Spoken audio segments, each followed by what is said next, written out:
Swift Plumbers customer 6094, leak detection a few months ago, apartment complex. That is a 1-inch line going up into 3/4. Got some gray pipe there. Leak was under the wall there. We pulled out the pipe today and put a new piece in. That's 1-inch PEX coming down around the corner and into our fitting there.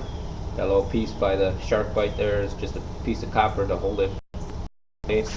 We are not backfilling or re-cementing on this one, but that is it.